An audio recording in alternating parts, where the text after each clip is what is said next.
everybody. It's the Cryptid Huntress. Welcome in to our remote viewing show tonight. Boy, do we have a great, fantastic show for you guys. We're going to be discussing the moon-eyed people. And this is something I've been wanting to talk about for a long time. I did remote view this a little while back and decided to bring it up today. I think it's got some connections with some of the other things that we've been talking about lately. So, you guys get ready because we're going down some rabbit holes tonight, and we're going to be looking into our history as a nation. Okay, all of North America, the history it's just not what we've been taught, I don't think. Okay, and that's my opinion. This is for entertainment purposes only, of course, and I think the remote viewing data is going to back a lot of this up tonight, and so I just got off the phone with my dad, as a matter of fact, because I wanted to know about our ancestors that came over from Wales. I am Welsh, by the way. I'm Welsh and Scottish and a bunch of other things. Well, a couple of other things. But there's a very deep, rich Welsh history here in what we know as the United States today. And we're going to go there. It has some connections to the moon-eyed people, too. Okay. So here we go, y'all. Buckle up, buttercups, because we're in for a wild ride tonight. And to help me go over all this stuff and to have a wonderful discussion, I have, once again, here on the channel, Dr. Dennis Carroll, who had a fantastic vampire show last night. If you guys missed it, please go to Hunting the Shadows on YouTube and go catch up on Dr. Dennis Carroll's shows. It's always a pleasure having him here, and we're going to have a good time tonight talking about the moon-eyed people. If you guys would like to follow along with all of my shows, please go to my website. That's thecryptidhuntress.com. Everything's over there, all the events. I got a lot of events I'm going to be at from here through next year even. I've got stuff on the calendar already. So y'all come out and see me at some of these live events, some of the conferences that I'm going to be at. I would love to meet you guys. Also, all of the data for tonight's show for our target is listed on my Patreon. Just go to patreon.com/The Cryptid Huntress. Okay, and shout out to all of my Patreon members. Thank you guys so much for all your support. And there are about 4 of y'all that are VIP Patreon members that I don't have your mailing addresses still to send you your gifts. So please send those to me. Send me a message in Patreon or on my email, thecryptidhuntress@gmail.com. Also, I've got a shop if you guys would like to support my work and everything. Go over to We're Woman Goods. That helps keep me going over there. That's my small business. And so thank you to everybody who has supported me along the way. All right, y'all. Let's get to the show tonight. We're going to be talking about the moon-eyed people. Now, this is very near and dear to me and to Dennis both, because these are local, I guess you could say, cryptids. Okay, these are an indigenous race of people from here, okay, in the southeastern part of the United States of America today. Stories say, the legend goes, the history says that they were here before the Cherokee Indians, before the Native Americans settled here. They were here in this area, okay, in the southeastern U.S. I'm in Georgia. Dennis is in South Carolina. I do a lot of research in North Carolina and all over the South, where there are stories of moon-eyed people, even to this day. So when European settlers were first making contact in the 1700s with Native American Cherokee tribes, they noticed an interesting oral tradition that had been passed down for generations. They all spoke of the mysterious moon-eyed people, an interesting race of people that dwelled in the southeastern region of America before the arrival of the Cherokee.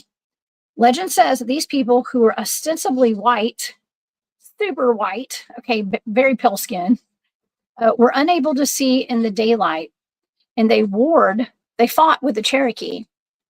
The Cherokee eventually drove the moon-eyed people off their lands and took over the region, where they remained for generations later. So what were the moon-eyed people, and is there anything else that we can learn from these moon-eyed people by remote viewing it? I was tasked a blind coordinate remote viewing target of the moon-eyed people some time ago, and I do have that data tonight. We're going to go over it. We're going to discuss it. The full data, all the raw data, is on my Patreon. So to help me do that tonight, I do have Dr. Dennis Carroll here. He has decades of experience with the paranormal, with cryptids, UFOs. He's a published author and an occultist, demonologist extraordinaire. Please help me welcome to the show tonight our good friend, Dr. Dennis Carroll. Hey, Dennis. Glad to be here. You know what? When I stay up too late, I become a moon-eyed person. Okay, absolutely. Like a vampire, kind of, huh? I'm just kidding. There you go. This is a fascinating subject, definitely, and then, like you say, it is particularly interesting because it is a close local cryptid for you and I both.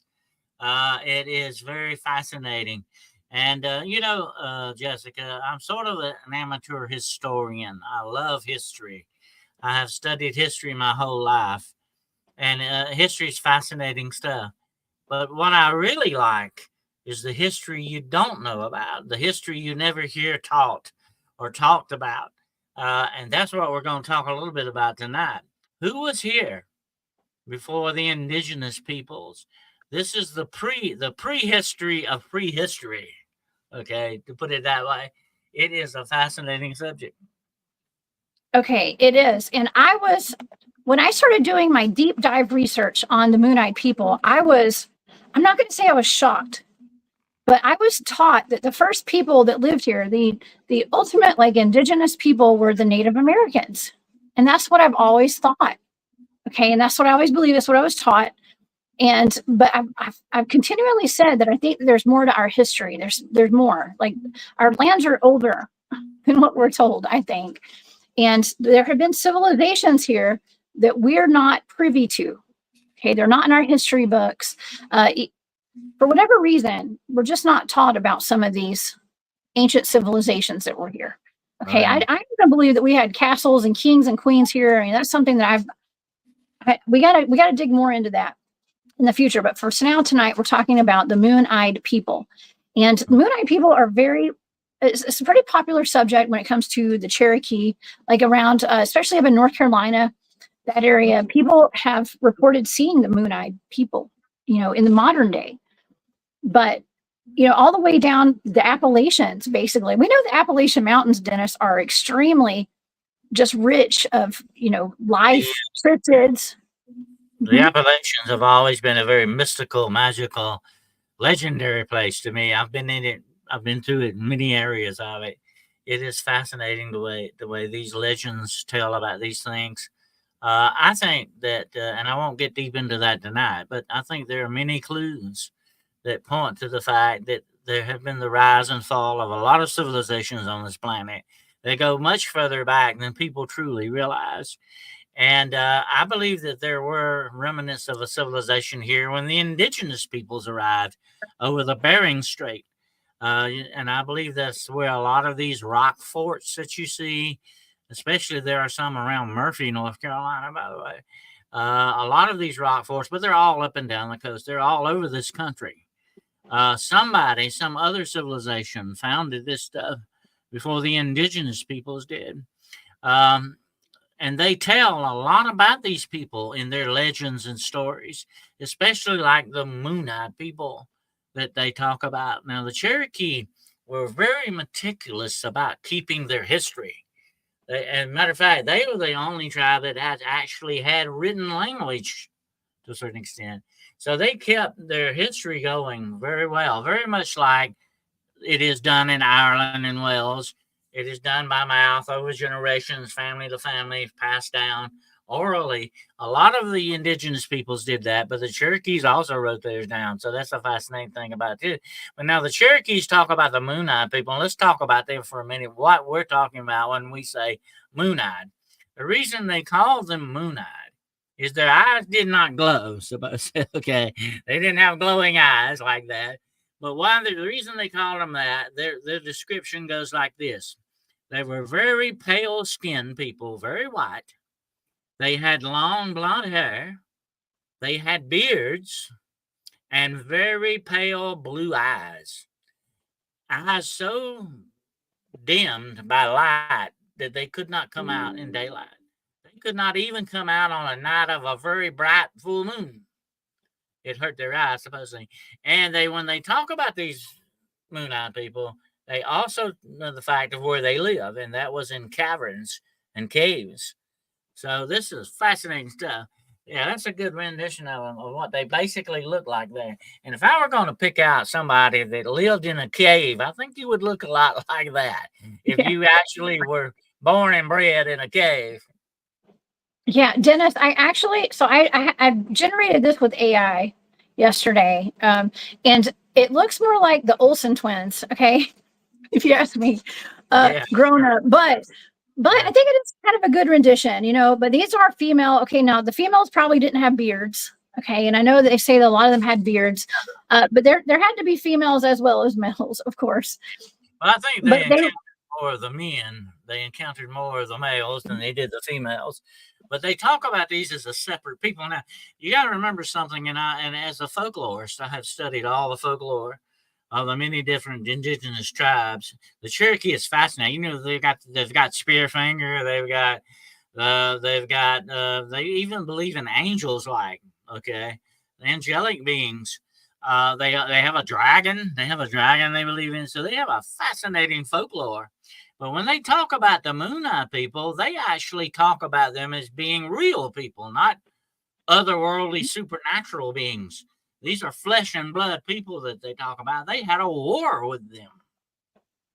They did, and they were defending their land. Okay, they were a full civilization of people who lived here. Now they were a little bit smaller in stature, apparently, and so eventually they did lose out to the actual Cherokee. Okay, the Cherokee tribe, the warriors, they were fighting. They did not back down. They did have fights. They had battles, but they couldn't come out during the daytime. Okay, like these people were so sensitive to the sunlight, which is really odd, right? Because if they're indigenous to this planet, you would think that they could withstand the sunlight and they wouldn't be like cave dwellers, but it was almost like albinism. Like they were described as being like Well, I think albinos. that's an indicator and a clue that they actually lived underground. This was, I think, an underground type civilization thing here. And, we've talked about that before, the shows. But this is definitely a clue and a marker to something along those lines. Now, how big their civilization was and how vast it was, we don't know. But it's fascinating that these people lived underground. So you're talking about an underground civilization here. Oh yeah. Well, they have a very long history too. Now, I learned so much researching the Moon-eyed people, more than I was expecting. And T-Bitty 911, thank you for that super sticker. I appreciate that so much.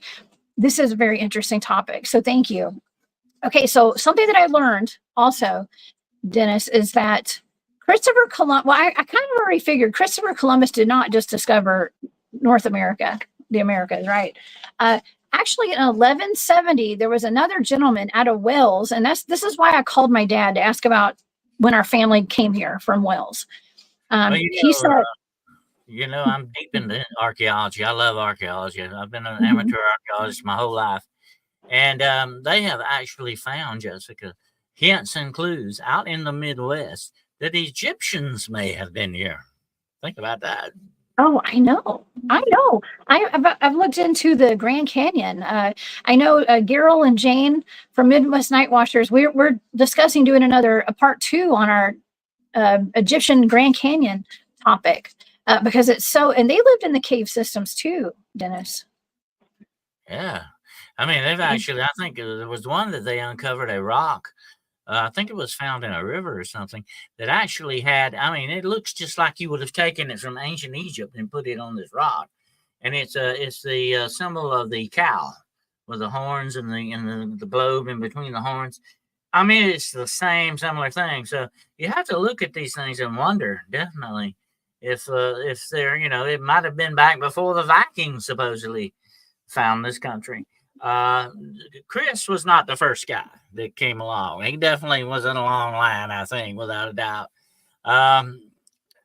But to me, like I said earlier, what was here before the indigenous peoples? And they had a war. You can go back to the Indian tribes on the California coast, and they talk about stuff like this. Okay, they actually had wars with people that were already here, and they had to drive them out. You know, we were talking about this the other day, and I'm not getting into politics, but you hear about you know, who owned the land, you own the land, and all this. The indigenous peoples did not believe in owning land like you would own your car, your house. They just lived on the land because they knew that everybody sooner or later gets driven off of that land. One way or another, you lose it or you gain it, but you still live there, you know, if you're not driven off. And you see these cultures and legends, cultured legends and stories down through all of their folklore about these different tribes that were here already before they came. So we know there had to be some type of a civilization here. And I think the Moon-eyed people are a distinct, definite pointer to this. For sure. Absolutely. And hey, Heidi's in the chat. Hey, Heidi. She was saying that actually there were Vikings that, is it Leaf or I guess it's Leaf, kind of discovered America as well. So we're going to get into this in just a second. I wanted to read a couple of passages that I found while I was researching this, because the first European documentations, this is European documentations of the Moon-eyed people, date back to 1797. And there was a noted botanist and professor named Benjamin Smith Burton. And he wrote in his book about the Moon-eyed people from a firsthand account. So he actually had firsthand knowledge of them. He encountered them.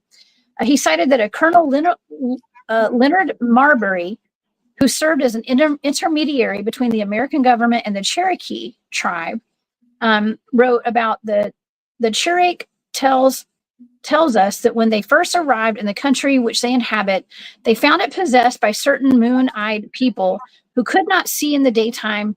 These wretches they expelled. Okay, so in other words, the Cherokee encountered them before, when they came to settle that land. And, you know, we have the Cherokee in Georgia. The Cherokee are still in Georgia. They're mostly in North Carolina, but all over the South, all over the Appalachians, mostly in North Carolina now. But they said these wretches they expelled. So that means that they looked at these moon-eyed people as almost, I don't want to say monstrous, okay, but they were wretched, okay, and so they ran them off, basically, according to some of these accounts. Yeah, eventually won the war and drove them away. And supposedly they drove them further deep into Tennessee, back up in that way, when they did that. But the interesting thing about this is it's very similar to the legend of the red-haired giants in Lovelock Cave, you know. It's kind of similar to that. They had a war with them, you know. So, yeah, I think a lot of this, like I say, you see a lot of this in their folklore. And we need to study their folklore closer to understand a lot of the stuff that went on, because there's some definite clues in there to these things. But here's the interesting thing about the Moon-eyed people. They're tied in with the Welsh. The Lost Wells, the Welsh people that supposedly came over here. You want to talk about that a little bit? I do. Okay, well let's talk about the Welsh. I want to read another excerpt first before we do that. We'll talk about the people that they encountered back in the 1700s, or even in 1699. This is 1600s. They considered them to be albino humans. They were humans, like humanoid or humans, because they just considered them humans. They just had really pale skin, and they didn't seem to live in the sunlight. And so I want to read this passage. This is from A New Voyage and Description of the Isthmus of America. This is by Lionel Wafer in 1699. Lionel Wafer writes, "There's one complexion so singular among a sort of people in this country. I never saw nor heard of any like them in any part of the world. They are white, and they are of both sexes. They differ from the other Indians chiefly in respect to color, though not in that only. Their skins are not of such a white as those of fair people among Europeans, but rather a milk white lighter than the color of any Europeans, and much like that of a white horse. For there is further remarkable in them that their bodies are beset all over, more or less, with a fine, short, milk white down, which adds to the whiteness of their skin. The men would probably have 6 white bristles for beards, nor do they prevent them in their custom of plucking the young beard up by the roots continually." The eyebrows are milk white also, and so is the hair on their heads, with very fine withal about the length of 6 or 8 inches and inclining into a curl. And what is yet more strange, their eyelids bend and open in an oblong figure pointed downward at the corners, and forming an arch or figure of a crescent with the points downward. From hence, and from seeing so clear as they do in a moonshiny night, we used to call them moon-eyed, for they see not very well in the sun pouring in the clearest day, their eyes being but weak and running with water if the sun shines towards them, so that in the daytime they care not to go abroad unless it be cloudy and a dark day. But notwithstanding their being thus sluggish and dull and restive in the daytime, yet when the moon shiny nights come, they are all life and activity, running abroad and into the woods, skipping about like wild bucks, and running as fast as moonlight, even in the gloom and shade of the woods. And the other Indians by day being as nimble as they, though not as strong and lusty. The copper-colored Indians seem not to respect these so much as those of their own complexion, looking on them as somewhat monstrous. And that was written in 1699. Okay, 1699. Now, then we're going to go back. Okay, so those are Europeans writing about them. Okay, Europeans. At some point, okay, and of course, I have spent some time up in Cherokee, North Carolina. I was with my friend Chief David and his friend Will. They're both elders in Cherokee. This was about 10 years ago. We went and camped on a mountaintop. We went to Judaculla Rock, where Sukaloo is known to be back in the day. Also, and he was a giant, Sasquatch, most likely. But we have Judaculla Rock. We need to talk about that tonight. And we watched the sky ships over Cashers while we were camping out up there. So that's another anomaly, these UFOs that Chief David called in. And we had a skinwalker that came into our camp one night on the outskirts of the camp. Lots of very weird high strangeness while we were up there. But when I was there, Chief David took us to a place in downtown Cherokee, and I purchased some books. One was by I believe it's James Mooney. James Mooney was an explorer. He was very much into the Cherokee language, very much into the Cherokee culture, and documented all of it while he was there living amongst the Cherokee for a while, and wrote some interesting books, even on their language. Okay, their language and stuff. But he also wrote about the Moon-Eyed people as well, and the ties to Judaculla Rock. Okay, so, and you were saying earlier tonight before we went live, I believe it's not 100% known what Judaculla Rock, those petroglyphs are even symbolize. Right, Dennis? They think there's a tie to that, definitely to the Moon-Eyed people. The petroglyphics on there are very strange, and they're almost like another language. And here's the interesting thing about all of this, Jess, when you think about it. When the indigenous peoples first met the European peoples, they didn't say, "Hey, you're the Moon-Eyed people." They didn't say that. They didn't say, "Hey, they didn't confuse us with the moon." They knew this was a completely different thing going on here. Okay, this was a different race to them. This was a different people than the Europeans that they met. And I find that to be a sort of a telltale thing, definitely. But when you look at the folklore of the Cherokee and the Creeks, by the way, were the ones that actually had the most virulent war with the Moon-Eyed people, although the Cherokees did too as well. But the Creeks were the ones I think that eventually drove them back up in towards Tennessee, back up that way. But when you look at a lot of the historical evidence, and right in that area you're talking about, there are a lot of the, I don't know if you remember seeing any of the stone forts and walls that are built there. You remember those? Yes. Yeah. As a matter of fact, when I was up in Cherokee and I was being taken to all the different locations where Bigfoot sightings had been reported, Will was the person that people would call on the reservation to whenever they had a Bigfoot encounter. And so he showed us every single place that there had been Sasquatch sightings recently. And we went into some area where there was all very sacred ground. And there was one top of a mountain where there were all these like rock piles. I don't think Chief David would tell us exactly what those were. He just kept telling us they were sacred. And I started thinking now that looking back at them, I think those could have been markers for where the little people lived, or the moon-eyed people or something. It's a possibility. We've talked about that before with Bigfoot, leaving markers. I think they have a way of communicating things. And definitely people like the moon-eyed people would have been communicating. The indigenous peoples did that all the time. They would leave piles of rocks showing what direction they went in and all that. So yeah, this was, definitely par for the course. I don't doubt it a bit. But here's another interesting thing, another tie into that. And some people have tried to tie alien activity in with the moon-eyed people. Were they some type of an alien race?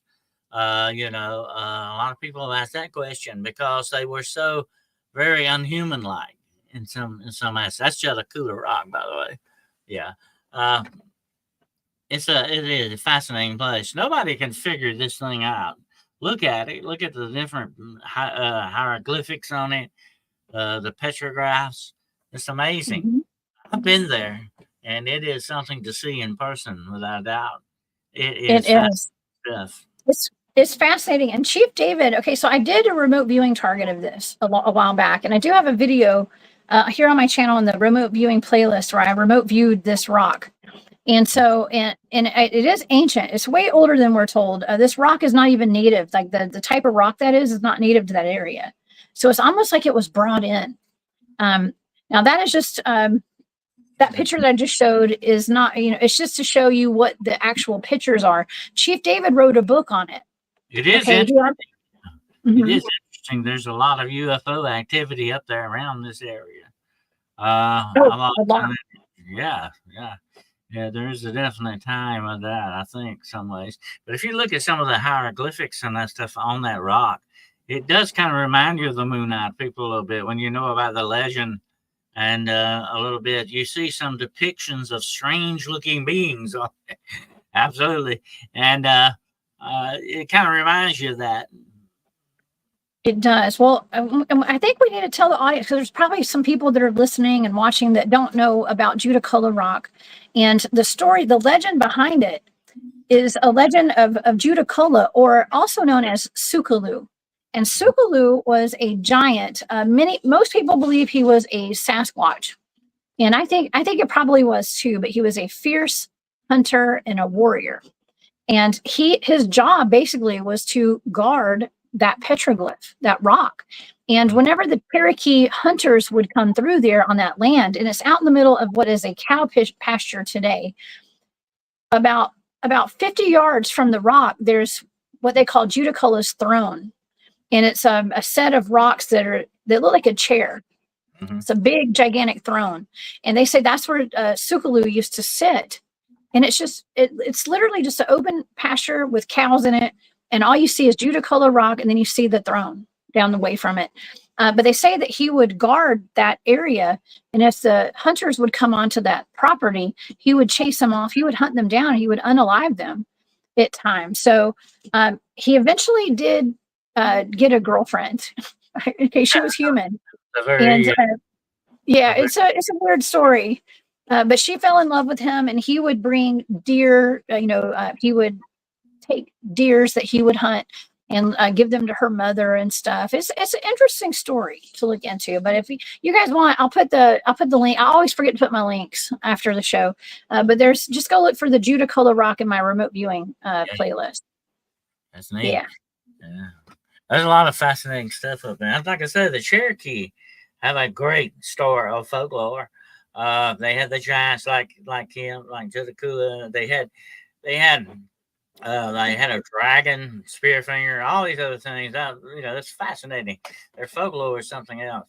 But the people have tried to tie the moon people into aliens.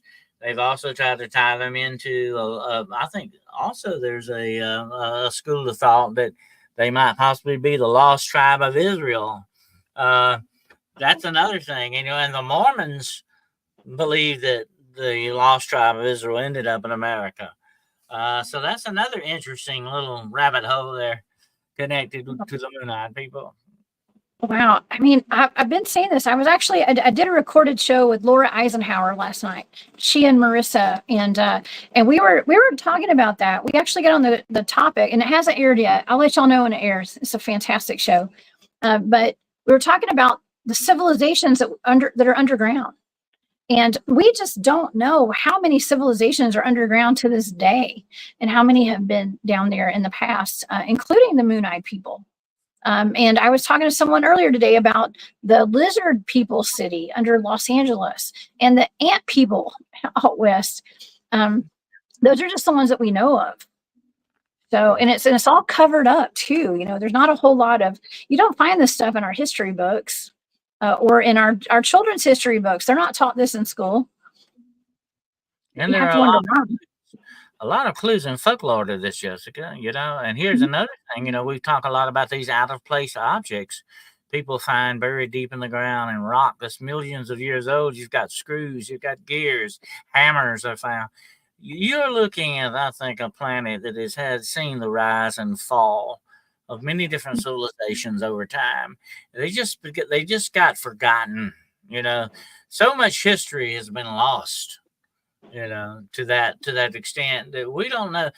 And here's always been my train of thought. If you're going to be secretive about something, the place I would go hide would definitely be underground. Yeah. Or under the sea, whichever. Either one of those places would definitely be where I would go. It makes sense when you think about it. I think there are a lot of clues to a lot of these underground, and the Moon-eyed people would definitely be one clue to an underground type civilization. Look at them. Look at their description and how they live. Those are people that would live out of the sunlight their whole lives. It kind of reminds me too, a little bit. I don't know if there's a tie in with that, to the pale crawlers. You know. Oh, somebody said that in the chat while ago. Yeah. The pale crawlers, and you know, and I have done at least one cave investigation, and the guys, Drewski, who was on the show last Saturday, he did a little whistle once the guys got way deep in the cave. They went farther back than I did, and he gave a little whistle because they saw something, and what looked like a pale crawler put its head out from around the corner. So, I mean, it could have been, what if that was a Moon-eyed person? I mean, it was in Tennessee, and they say that the Moon-eyed people actually did inhabit Tennessee too, Kentucky, West Virginia, Virginia. Yeah, you have to wonder, because the descriptions are so similar, very similar. And let me say one more thing. If you lived underground, and I don't know how far deep you've been underground. I've been underground a good ways myself in some very, very deep tunnels. You have to crawl. You have to get down. You have to go into crevices and small places. You're not standing up walking around all the time. And if you lived in if that was your environment, it would hunch you over. You would not be straight when you got out. I mean, that's the way your body would grow and or adapt to that kind of environment. You definitely would look like a pale crawler if you came out of something like that, you know? Oh, no, that's right. I mean, just know, it's like, what is that, melanin, I guess, in your skin? I mean, because you're not getting any sunlight, really. Caleb Jade is in the chat. Hey, Caleb. Caleb has been doing a series with Shanti from Aquarius Rising Africa. And Caleb, I'm so excited to see you last week, to get to talk to you. He's been doing a series on the Shinkana, the Forsaken, underground. Okay, and please go check that out over on Aquarius Rising Africa. But this is like inner earth kind of stuff. These are civilizations of people underground. Are you familiar with that guy that was digging in his basement and found an underground city? Did you hear about that? Yes. Turkey. That was in another country, Turkey. I mean, like 22,000 people could live underground in this city. What was it there for? You know, that's an interesting question. And that's just one that was accidentally found. You know? Accidentally found. I know, right? And that's how a lot of these things are found. It's by accident. It's by stumbling across, caves and caverns. Here in the United States, like in Ohio, for instance, with the Egyptian artifacts and stuff. And the Grand Canyon was no mistake. Okay, I am convinced that man that found that cavern that had all the Egyptian artifacts was sent by the Smithsonian. He was working on a contract. And of course, there have been rumors for many centuries on century that there is a complex underground, natural underground tunnel system that honeycombs this whole planet. You can go from continent to continent without ever going on top of the ground, supposedly. You've got a lot of questions like that. And I think things like the stories like the Moonite people are definite pointers to this kind of thing, without doubt. Yes, they are. Okay, well, let's get, I did remote view the Moonite people, so I want to get to that data in just a minute. But first, I want to talk about the Welsh explorer. And when you read about this, they say it's legend. Okay, but I think that if they were to say this really happened, it would change our history books. And so maybe that's why I could not find an article where it was stated as fact that this Welsh prince came here to where we live right now in the South. He actually landed in Alabama, and he discovered America basically hundreds of years before Christopher Columbus did. Now, Dennis, you've done some research on this. Would you like to talk about it? Well, there is one story of the explorer in South Carolina, as a matter of fact, where I'm at, that actually, I think this was back in the late 16th century, was actually came upon a tribe of indigenous people who were white-skinned Indians, you might say. They were white-skinned Indians. They had blue eyes, and they spoke Welsh. And they were supposed to be the descendants of this prince, Madoc, from Wales, who supposedly came to this country before, I think, sometime before the Vikings actually supposedly came. I think it was like the 11th century or something like that. It goes way back. It was 1170. It was 1170, and around the 1100s, I guess. And this guy, his name was Prince Madoc. And he came, it says that he actually sailed west from Wales. He landed in Alabama. And I got to tell you, this is really interesting because there have been books written about this fella, and his crest has dragons on it, a dragon. And this book is called Forgotten Dragons. And my audience will remember, I know you guys will remember the fact that I encountered what we believe to be is a petrified dragon in Alabama. Okay, that was in Alabama. And so I just found this connection. It may not have anything to do with this. Okay, but there is a connection in my world, in my reality, to this guy who's, his crest has a dragon on it.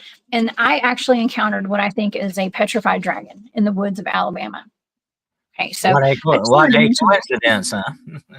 Yeah, no coincidence here.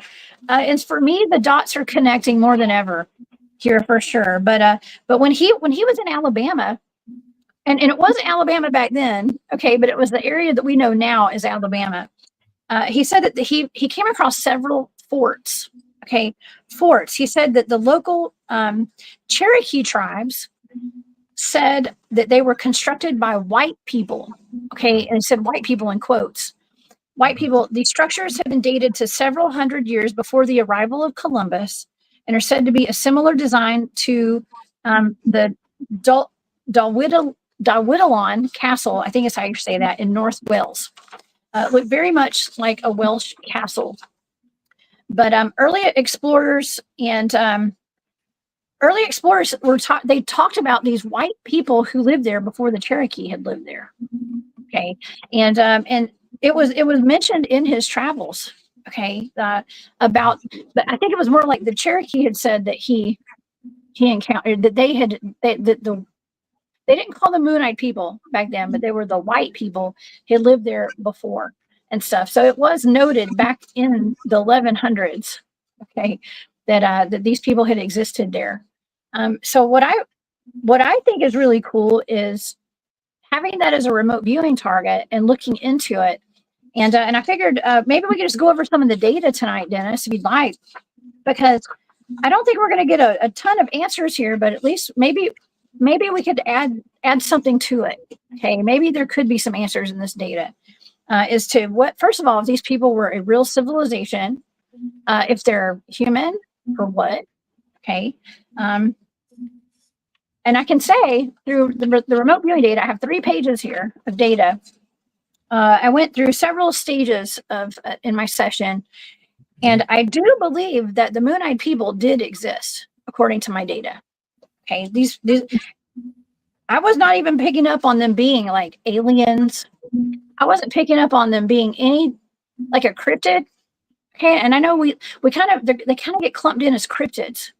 Okay, because they're different. They're different. But some of the stuff some of the data that I came up with did involve an ancient civilization. That was in my data. I was picking up on caves and being underground. I also was hearing things when I was remote viewing, like want for nothing. Okay, like abundant. Okay, so these people were very abundant. They had a great life here, actually, according to my data. They were a hidden. I wrote hidden culture. There was a long history. So, Dennis, we have no idea how long they existed here. We have no idea. But in the data, I was picking up on a very long history of them being here before the Native Americans were even here. A very long history. Would that make sense to you? That sounds like what you're describing is the remnant of a lost civilization.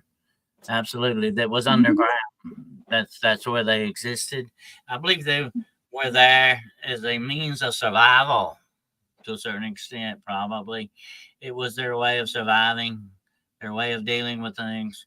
They probably only had to come out at night in order to hunt game or whatever they wanted to do in that respect. So they were very nocturnal people, very secretive people, because they were guarding their civilization. It makes sense when you think about that. And that's what that sounds like to me. That what you're looking at is the remnant of an underground civilization. Okay. All right. Well, something else that I picked up on in the data, a lot of my data involves luscious, beautiful vegetation and just a beautiful environment. It was almost like, I don't want to say heaven on earth. It was just very, very beautiful. There wasn't a whole lot of, I eventually did pick up on fighting and stuff, like fighting and them protecting themselves in this data. But I actually wrote the word alabaster down. And I'm pretty sure alabaster means like pale white, I think. I think there's an Alabaster, Alabama, actually, just so you know. But I think I did pick up on alabaster because I've heard of people with alabaster skin before, and that's like super pale, I think. Okay, Yeah. maybe I'm wrong, but I think so. Adequate description for it. Absolutely. For sure. Okay, and so oh, you know what? I actually did write down starseed. I wrote down the word starseed here too. So that throws a wrench in the engine, doesn't it? Yeah, I did write. I wrote down underground and inner earth and starseed. So that's all included in my data as well. So wow, what are the chances of these beings not actually being from this planet? What do you think, Dennis? Probably, maybe picking up on the Nephilim kind of a thing, or what we call Nephilim. We're gonna have to probably one day kind of really truly explain what we mean when we say that. But I'm talking about going back to the very early remnants of our civilization, the people that began all of this stuff. Those are the original people that were here. I think these people may be directly related to that, or what we've called the Nephilim, or all the way back to the very creation of mankind itself. I think that may be what you're picking up on with that. That this is the original people kind of a thing. You know what I'm saying? I think so too, Dennis. And something else that I wrote down was metropolis. Metropolis. Okay, I wrote down underground, inner earth, Mecca. I wrote Mecca. Okay, Mecca. What did you say earlier? You said that they could be of the lost tribe of Israel. Yeah, that was okay. Yeah, that was sort of related to the sort of the lost tribe. What was the name? I'm trying to think of the name of that. Judah. Judah was one of them. Was one of the tribes, supposedly. Is there a connection? Okay, well, Judah, what about Judah Kulla Rock? Is there a connection there? Yeah, the Judah Kulla, I don't know. There may be a connection with that as well. I don't know.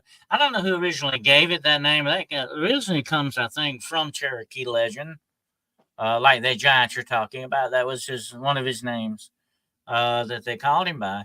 I don't think that would. I don't know. That would be kind of a far stretch to go with Yeah. the Lost Tribe of Israel on that, but it is very similar in sounding. Definitely. Yeah. One of the tribes that supposedly was that come out of Israel would have been in the tribe of Judah. You have 12 different tribes. I'm trying to think of which one it is. Supposedly it is the lost tribe. I don't know if it was Benjamin or not. I can't remember now. But anyway, it was one of the 12 tribes supposedly, and they came out of the kingdom of Judah. Actually, see, back in the original times of the Bible, there were two kingdoms. There were coherent with each other. There was the kingdom of Judah, which was founded, I think, by David, and then you had the lesser kingdom of Israel itself. You had, I think, they had civil war too, to a certain extent on that. But that's where you get a lot of that from, about the lost tribe and all that from. The Mormons believe that the lost tribe actually sailed and landed in America and the remnants are found here. And they believe that that's why you have so many of these legends of these pale-skinned people that the indigenous people talk about. They knew about, here's the interesting thing we got to look at, Jessica, and I think this is showing up in what you're kind of feeling with this, is that there's a lot of talk about these pale-skinned people throughout all the different tribes of North America. That doesn't sound like coincidence to me or accidentally kind of a thing. It sounds like they all knew of this, whoever these people were. And it could be these moon-eyed people or the remnants. They had to go underground to get away to survive from some of these indigenous peoples for that reason. Okay, I have some other juicy data. It's pretty juicy, actually. I forgot about. I was just looking over this. Maureen and Gus, thank you so much for the super sticker. I appreciate that. Y'all do hit the like button, okay? Everybody subscribe if you're not already subscribed to the channel, please, and hit the like button. Thank you so much. Okay, so I actually wrote down on the last page of my data. I wrote down originals and okay, so OG. I don't know if y'all know, Dennis. I don't know if you know what OG stands for. It's original gangsters. Okay. I wrote down OG. So that's like, to me, that's like the originals. Okay. So you had mentioned earlier that these could be the original people, like the indigenous people from this planet. Right. And I did write down the originals and the data right before I wrote down the underground, inner earth, Mecca, metropolis, and kings. Kings was the last word that I wrote in my data. So king. So it was a full civilization of moon-eyed people here. Whether they were, I don't think they were above ground. I think they're underground. And I think that they could still be here today. I think that's what you're picking up on, that underground kingdom. Definitely. And they were the original people. So I think that's another thing you're picking up on. I believe they were here before the indigenous people came across the Bering Strait. Then they encountered these pale-skinned people and had war with them, drove them underground. And I think the remnants of these, the very last surviving members of this, are what the Cherokee encountered and made war with, and finally probably wiped them out. Or did they wipe them out? Did they go deeper underground? You know, you have to wonder about that. Yeah. I believe that they were driven underground to stay there, I guess. But to this day, people claim to have sightings of some of the moon-eyed people. And but when I've heard of the moon-eyed people, I've always just assumed they were just little people. Okay, little people. That's what I've been told. But I don't think that's the case. I think that they were smaller in stature than regular humans and some of the indigenous, like Native Americans. I think they were smaller than them, but they were still, I mean, if they were having wars with the Native Americans, I would say they couldn't have been that little. I don't think, unless there was just like a ton of them. I think that they were pretty much normal size, but maybe just a little bit smaller than us. Well, some of the Native Americans were rather tall. They were just as tall as some of the European peoples. Sometimes they were even taller than some of the European people. Giants. We had giants too. Your average indigenous person, if he'd have met somebody slightly smaller, that would appear to be. We're not talking about leprechauns here, okay? We're not talking about little elf people. We're talking about people just a little bit smaller than a normal person would be. And you would probably listen to this. Think about this just a moment, Jessica. If you lived underground out of the sunlight and didn't get your vitamin D like you're supposed to, you would not grow as tall as someone that lived above ground. That's true. That's true. Yeah, there's the oxygen levels are probably different and stuff too. But we also have to factor in too, Dennis, that we had giants. We've had giants living here for a long time too. And so it's almost like today, all we know are people that are around our size, I think. But not even a century ago, we had giants roaming the earth. I talked about this on my show the other night. Back when the world was young, when the world was new, it was a completely different planet. Okay, things were different then. Things grew bigger back then. You had bigger snakes. You had bigger spiders. My gosh, you had mosquitoes the size of eagles. Okay, think about that a moment. You had big stuff. But on the other spectrum of this, you had things that were smaller, that didn't quite, add up to the size of other things. You had small things. You had the giant on one corner, and then you had the smaller stuff on the other. And I think what we look at when we see these things, you see the remnant of these things that still exist in this world. Although the world has changed now, it sort of has aged and sort of grown up. I compare the world back then as almost being like in the womb of a woman, waiting to be born. Okay. When you are in that womb, you're pliable. You can't even hardly break a bone. Okay. You are a different being when you're inside your mother. You're living in a sack of fluid, by the way. Think about it. You're a completely different being than what you are right now, breathing air. The interesting thing is that when you're born and you begin to age, you turn completely different from what you were. And I think the earth is very much like that too. I think that when the world was younger and things were newer, it was a completely different landscape from what we truly know now. Yeah. I agree with you on that. And Caleb says slaves of the Dracanophil. And if I'm not mistaken, I think that would be reptilians or something like reptilians, underground, subterranean, reptilian humanoids, I think. So if I'm wrong, Caleb, please let me know. Please put that in the comments for me. But I think that's right. They could be, the Moonite people could be, because we do have to factor in all the different types of civilizations that are underground in the inner earth part of our world. I mean, I think that the inner earth is just as big as the outer earth down there. Let me say this. It's been my experience with spirits and dealing with different supernatural beings and stuff. That when they hide, they go usually to different places. They go high or they go low. Okay. If they can't go high, they go low.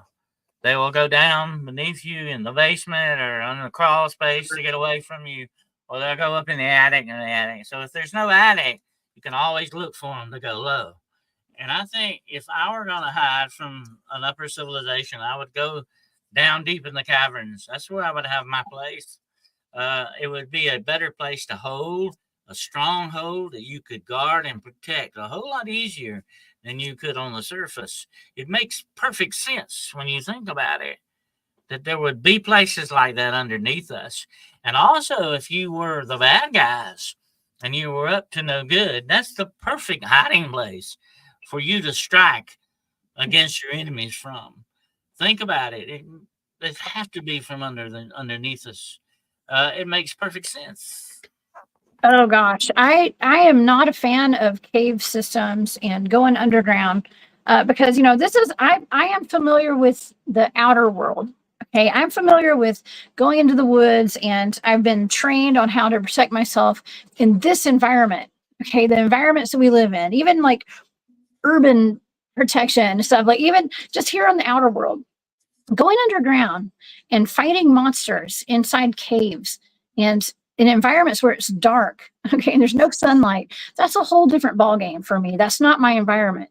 That's why I'm not a huge fan of going down there, because once you get stuck in a cave, there's no getting, there's one way out when it comes to the way we went in and the way we come out.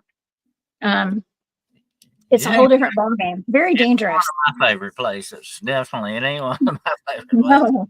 No. But I'm just saying it would be if you were trying to, be very secretive, or you wanted to really be able to protect the place. It would be the perfect way. It would be the perfect environment to do that in. And I mean, let me say this, and I'll make this statement: if I were reptilian, that's where I'd be living. Okay, that's where I would be. That's where my base would be. That's where my headquarters would be. That's where I could operate more freely, and in more secrets than any place else. And we have to remember too that our governments have installations like that for those same purposes, just like that, like Area 51. That's the only one we know about. Okay, there's other ones that we don't really truly know a whole lot about, and that's just what we know.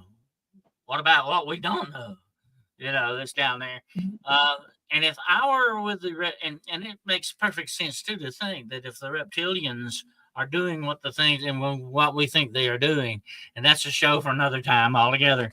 But if they are doing what I think the clues that I have found that they're up to, they would definitely do this from secret underground bases, without a doubt. And I believe that those are the connections with the U.S. government that they have too. I'm going to say this about the U.S. government, and not just our government, the governments of the world. It's not just ours, okay? They have entered into very dark contracts with certain beings that prohibit anything like that being above ground. Absolutely. A lot of secrecy. And honestly, there's so much strange stuff going on underground too.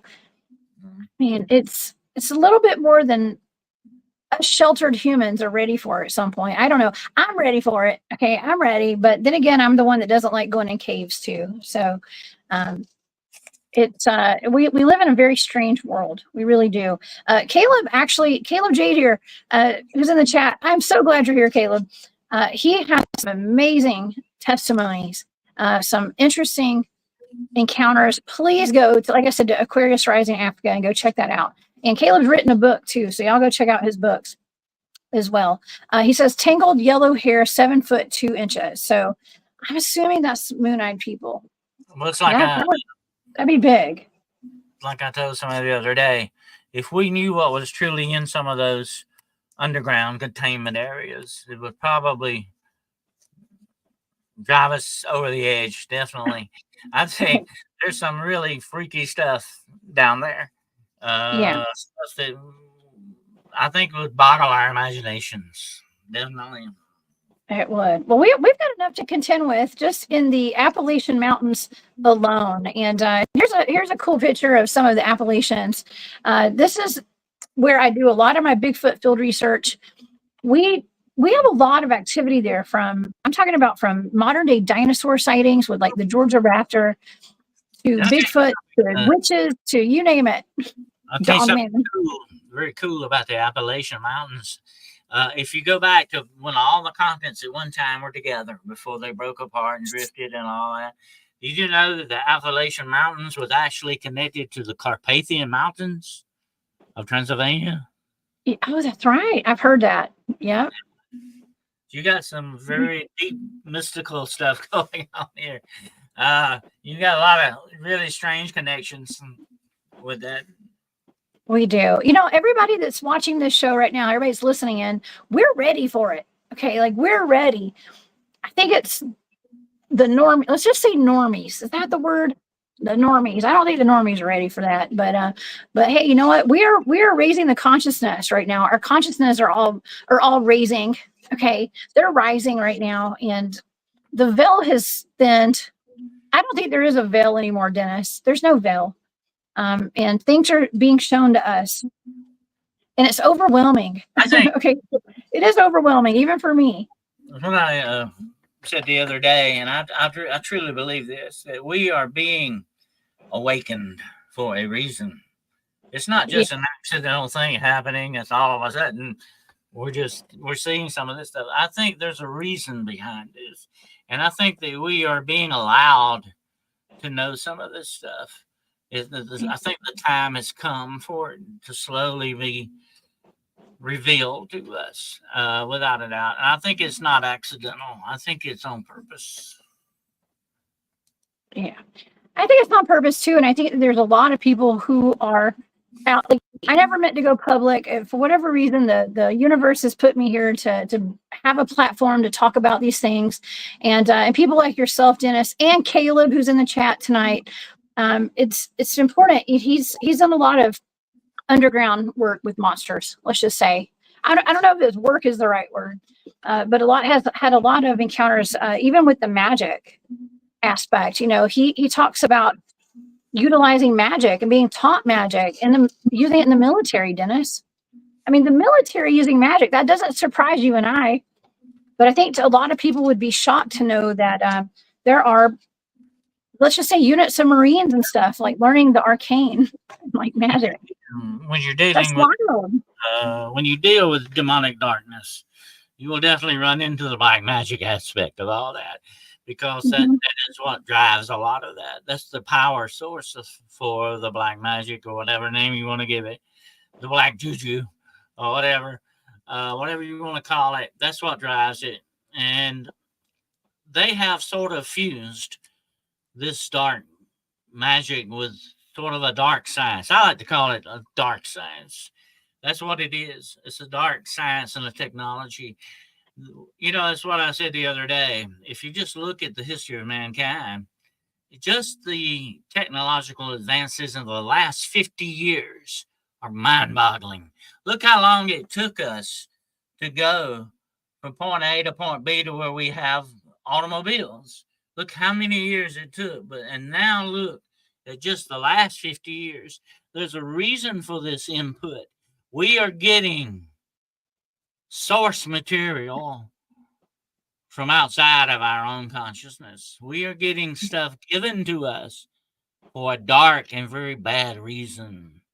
And it's infecting, demonically infecting our very technology. I'm not talking about just AI. I'm talking about the robotics. I'm talking about the genetics and all this other stuff. It is deep into that. They have fused black magic with technology. That should be scary enough for you right there.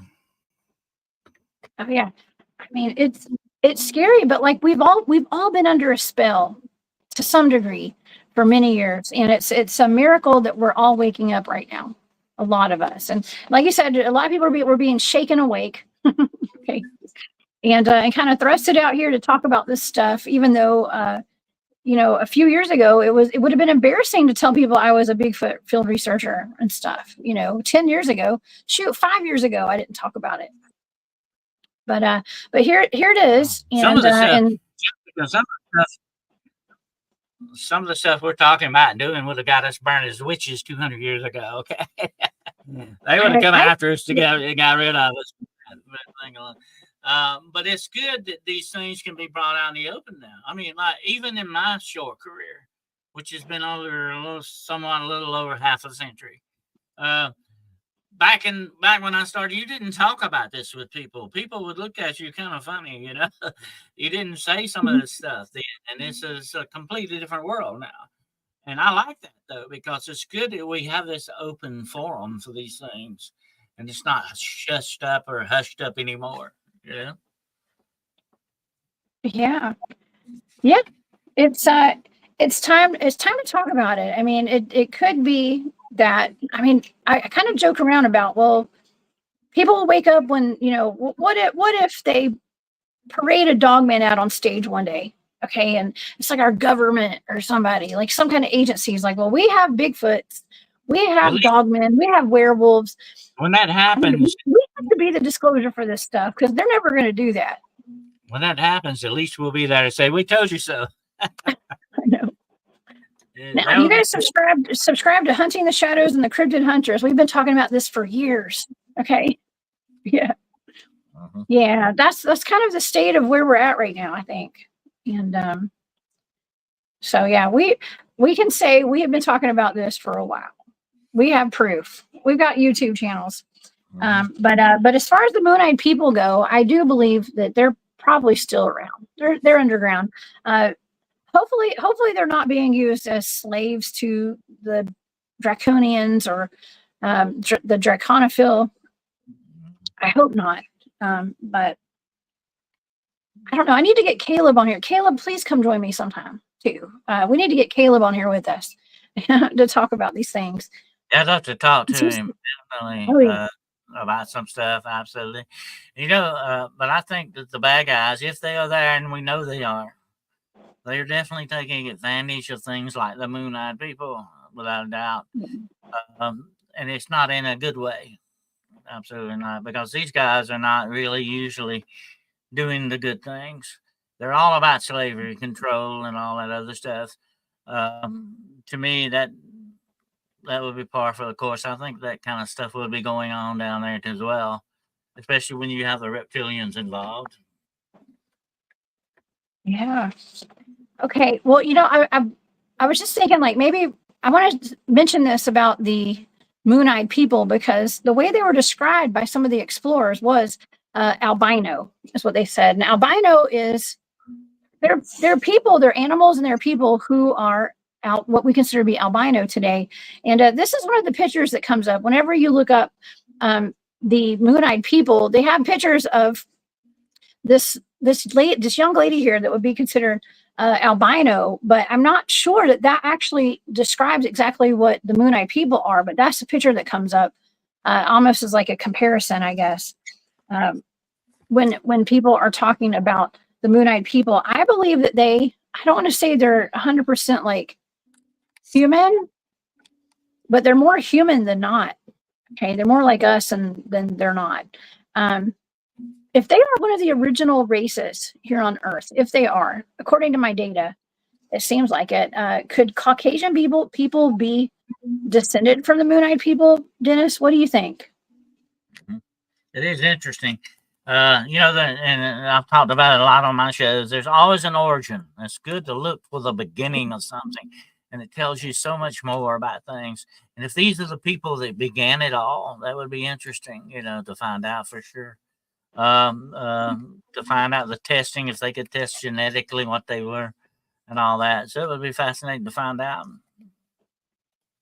Well, okay. Well, let's go back to that Welsh prince, right? Didn't you mention that some people thought that the Moon-Eyed people were descended from him? Is that what you were saying? Some people might think that, but I don't think they are. I don't think they're descended because, like I said, the indigenous people didn't, when they first seen the European people, they said, "Oh, you're the Moon-Eyed people." They didn't say that. They knew there was a difference. And what you're looking at is a very distinct racial difference here. I think if I were to compare the Moon-Eyed people to anyone, it would be like the Pleiadians you hear about, people meeting the aliens that you hear about from Pleiades. That sounds much more like them than anything else in my book. That's an interesting, maybe that's another connection to it. Maybe these are people, remnants of some alien civilization. Yeah, it could be. Yeah, well, I did an interview one time. I was talking with Stephen and Evan Strong, and they are two archaeologists that are out. It's a son and a father, and his father. I got to interview them on Space Out Radio when I sat in for Dave Scott one night. That was a great interview, and they actually have a skull. They own a skull of a Moon-Eyed person.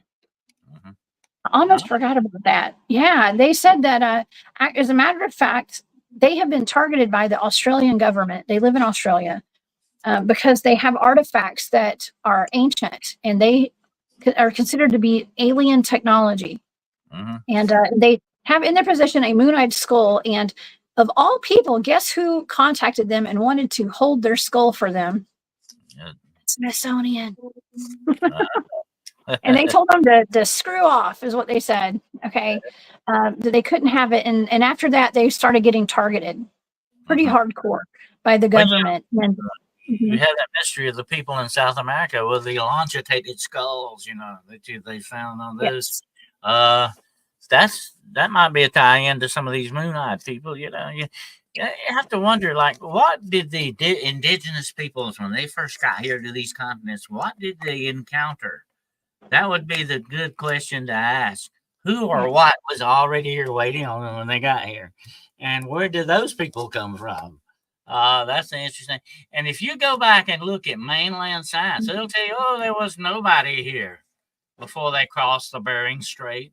And, you always hear about them crossing the strait and coming over and then populating the whole country. Here's another thing. Somebody come out and said this. If that happened at the time period that they say it did, and that there is no way possible, all just coming over that strait, they could have inhabited both of these continents in that period of time. It's impossible. Yeah. So science asks its own weird questions and doesn't get any answers on because they're not there for them from the way they take it. So, you have to ask the questions. Yeah. That was actually, I meant to leave this up. John and Coco had an interesting comment here, and it was the description of the eyes came across jumbled. Not sure if it meant some sort of epicanthic fold or a third eyelid. I think it was just their eyes were kind of turned downwards a little bit. They were big. Let me see if I can find that description again. Let's see. Sort of the reverse of maybe Oriental type peoples. The way they described that, yeah, it was very bizarre. Yes. Okay. It said the eyebrows were milk white also. Eyebrows are milk white also, and the hair on their heads was fine, about the length of 6 to 8 inches, going into a curl. But was even more strange was their eyelids bend and open in an oblong figure, pointing downward at the corners and forming an arch or figure of a crescent with points downward. So their eyes went down. Okay, like down. Yeah. It is odd. I don't think that they had a weird like third eyelid or anything. I think that it's just the shape of their eyes was odd. I got to make this observation. The more you describe that, the more alien it sounds. That does. It does. Almost like a gray alien or something. And so I don't know. I don't think that they're alien though. But I don't know, because now the more research that I do, the more remote viewing targets I do, I think a lot of ETs, things that we consider to be from outer space, are actually from inner Earth. So go figure. I've talked about that for many years. And I think that's where a lot of these so-called ships, UFOs, or whatever name you want to give them, come from. There are two distinct possibilities.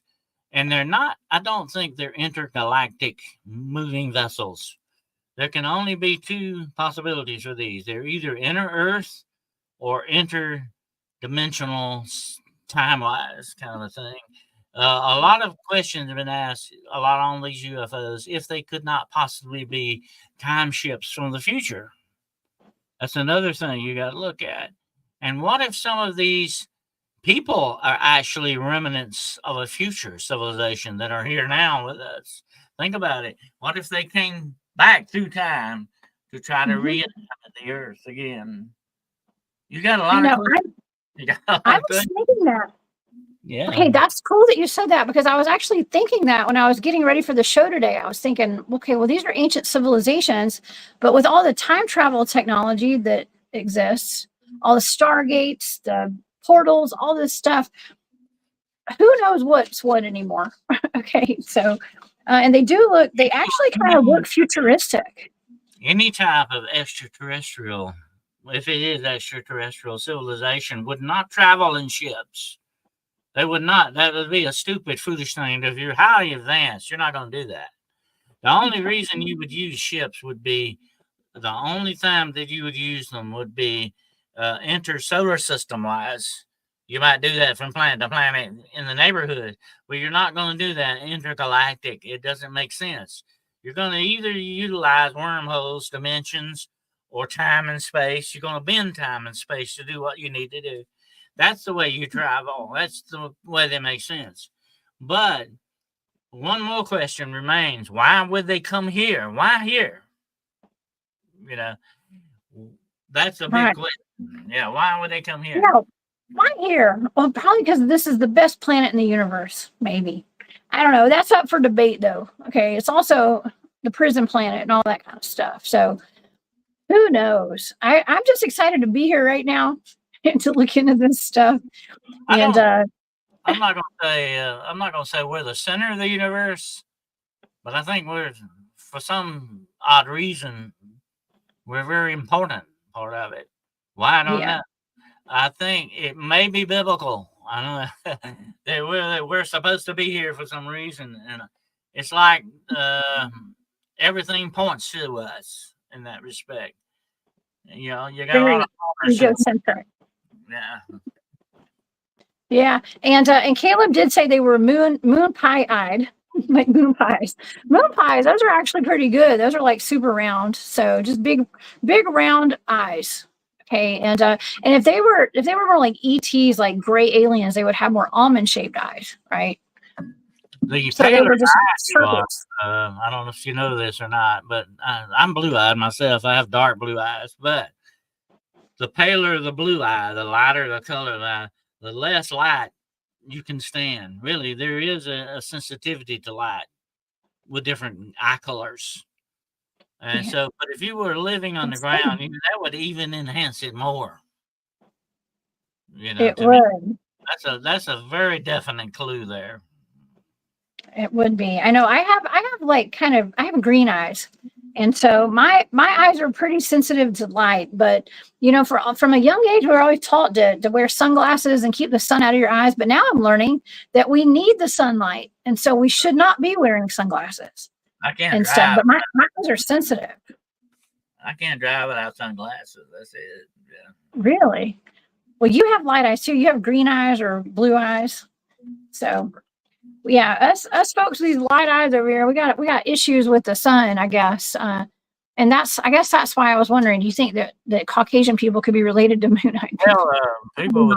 Well, people with green and blue eyes have one common ancestor. You know that. You heard about that? Yeah, I've heard that. Yeah, it goes all the way back. That's interesting. Genetically wise, that's interesting. It is. And Andrew, I was going to answer your question. There's another question for us. How likely is it that they just weren't able or supposed to continue their journey as they did before going underground? I mean, I would say that it's I don't think there's any coincidences. I don't know. I don't know though. I mean, I guess that's what happened. I guess. Let me ask you a quick question. Where is the fairy kingdom at? The fairy kingdom? The fairy kingdom. I guess it would be underground. It's underground, yeah. And that's where the elves live. That's where you hear a lot about this stuff. You know, even the Apache Indians have a belief in small people who live underground, by the way. And that's a long ways away from where the Cherokee are. So you have that prevalent legend. Of course, you have the Hopi people with the ant people that lived underground. Like I say, the clues are there. All you got to do is put the connections together. Oh my gosh. Caleb says, my eyes shine in IR light. Oh my gosh. That's like most animals. I mean, do all humans' eyes glow in IR? I don't think so. I don't know. Most humans do not. No, most humans do not have. But the lighter color of your eye is the more reflective it can be.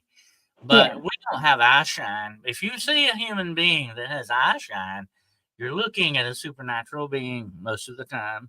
And like I've said before, be very careful of what you look at in the eyes, because most of these very evil supernatural beings have red eyes. You know, I've actually seen that with my own eyes. That these things happen. So what you're dealing with usually with an eye shine, and supposedly Bigfoot has eye shine, and you're dealing with a different animal altogether when it comes to eye shine. Uh-oh. Well, Caleb is definitely more of a, like, along the lines of super soldier, superhuman. Let's just say superhuman for sure. I don't know. I might be an ET sovereign. I'm not sure. Sovereign's asking. I have downward moon crescent shaped eyes. Am I an ET? I think I'm more human. Okay. I think I'm more human this lifetime, but who knows? I don't know. I mean, I've been visited by ETs before, but I think most people that are watching my show probably have too. It's That's just a like wild guess. you actually, here's a little morbid thing for you. Okay, actually, since we have light colored eyes, you and I, when we die, they will turn black. Well, when we die, Yeah, when we die, they will turn black. okay. Melanin goes off of them. And brown eye people doesn't do that. Only Really? people with green and blue eyes, when they die, their eyes turn black. Ew. Okay. Well, So that gets in. So I will be a black-eyed person eventually, huh? We'll check your eyes to make sure you're still with us. Yeah, just like to see if my eyes turn black, then you'll know. I'm not a black-eyed person. I do know that much. Okay, I do know that. At least I hope I'm not. I know. Okay. Well, wow. Well, this has been a fantastic show, Dennis. I don't know. Do you have any more information that you wanted to discuss tonight about the moon-eyed people? Because I think we've covered a lot of information tonight. Well, I think there's a definite indicator that this is some type of an underground civilization, the remnant of it. Mhm. Might have not been the full civilization, but what was the remaining part of it. And I hope they didn't get wiped out completely. I hope they went deeper underground and they're still there. Yeah, I think they're still probably there. David Pardue. Hey, David. David's in the chat tonight. He's one of my teammates. We go Bigfooting together. He says, I have blue eyes. They say I'm colorblind, so I can't see them. That is right. I forgot you're colorblind. That's right. But okay, so David lives up there, and he in North Carolina, where the moon-eyed people are seen, and where they lived, and he has some very interesting videos actually of little people. Okay, little people out in the woods at one of the national parks out there now. But now what I'm learning today and tonight is that the moon-eyed people are not they're not little people like I thought they were. They're not as little as I thought. So those probably are not little people, or they're not moon-eyed people in those videos. That one video that you got, David. But there's something. There are little people out there for sure, because David has them on film. So, anyways, the moon-eyed people may be the Cherokee equivalent of the Fae. To a certain extent, they may be like fairies. Oh yeah. We got Daryl. Daryl's hiding in here too. Daryl's another one of my teammates. He does have some great videos. Yeah, Daryl's in here. I always love seeing my teammates in here during these live shows. That's amazing. David said that actually the little beings that he has on his camera look more reptilian. He says they did kind of look like ETs to me. So, and I'm also discovering I don't think that the moon-eyed people are ETs either. So everything that I had heard about moon-eyed people is not what I've discovered they are today and through this data. So a lot of these sightings, and I've investigated a lot of them, of these little people that they call, they will dress in furs. And I've actually seen some sightings where they are dressed as like American Indians from years and years ago. They have buckskins on and stuff like that. But they are probably around no higher, no taller than a foot high. What they describe some of these, and they carry weapons. Some of them have been seen carrying bow and arrows. And like I say, some have been seen wearing skins, sort of like cavemen, like in the way that they had those. They had long hair. I know one guy that said he saw one that went down a rabbit hole. Talking about rabbit holes, it went down an actual rabbit hole. and escaped from him. And he saw it. He saw it very plainly. And he said it was just a little humanoid. That's all. It was a little small person. Wow. You have a lot of Like that. a pukwudgie. Yeah. Yeah, pukwudgies look like little humans, kind of wearing animal skins too. So, yeah, it's a lot to think about. A lot to think about. A lot for the audience to think about too. And yeah, I've learned. I can honestly say I learned a whole lot covering this, doing my research for this, and even in the data, I'd remote viewed this several months ago. And I did not recall all the data for this until I was looking over it today, and it's pretty fascinating.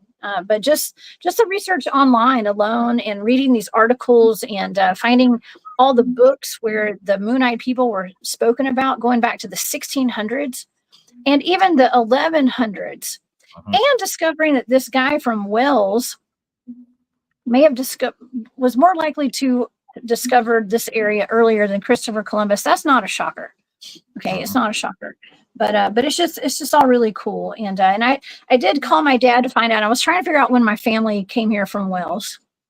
Okay, I am a Jones. Anybody that knows Wales knows there's a lot of Joneses in Wales. Okay, so if you're wondering my heritage, yes, I'm like Scottish Welsh mostly, and so turns out they didn't come here till like the early 1800s. Back when I think they got brought over in a penal colony or something, for the penal colony. Oh yeah. And no telling what they did. I guess they were rebels. Okay, they were rebels of some sort. But they settled where my dad lives today. They had property there, but they lived with the Cherokee Indians. Okay, when they came here, they actually, to survive, they banded together with some of the Cherokee. The Cherokee took them in, and they lived together, and they never spoke a lick of English. Okay, this is before they didn't speak any English at all. They spoke Welsh, and actually there's what do you call it? Their gravestones are written in Welsh.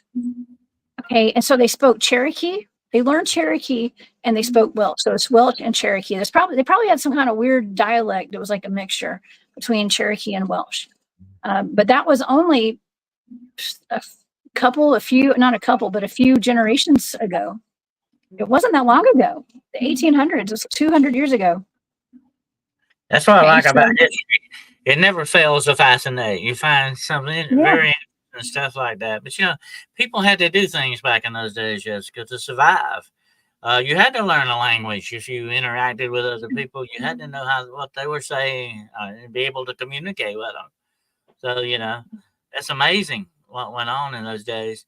But people were smart. They were a lot smarter. Here's the thing about it: the smarter we think we are, the more arrogant we become, and that's just the way it goes with humanity.